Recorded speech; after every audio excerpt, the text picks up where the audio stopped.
তোমরা তোমাদের মুখ পূর্ব দিকে ফেরাও বা পশ্চিম দিকে ফেরাও, এতে কিন্তু কোনোই কল্যাণ নিহিত নেই। আসল নেকি হচ্ছে একজন মানুষ ঈমান আনবে আল্লাহর উপর, পরকালের উপর, ফেরেশতাদের উপর, আল্লাহর কিতাবের উপর, কিতাবের বাহক নবী রাসূলদের উপর, এবং আল্লাহর দেয়া মাল সম্পদ তারই ভালোবাসা পাবার মানুষে আত্মীয় স্বজন, এতিম মিসকিন ও পথিক মুসাফিরের জন্য ব্যয় করবে। সাহায্য প্রার্থী দুস্থ মানুষ, সর্বোপরি মানুষদের কয়েদ ও দাসত্বের বন্দী দশা থেকে মুক্ত করার কাজে অর্থ ব্যয় করবে।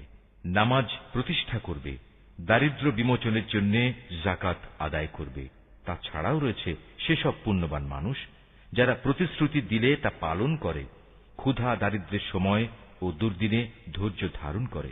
মূলত এরাই হচ্ছে সত্যবাদী এবং এরাই হচ্ছে প্রকৃত আল্লাহভীরু মানুষ। হে মানুষ, যারা ঈমান এনেছ,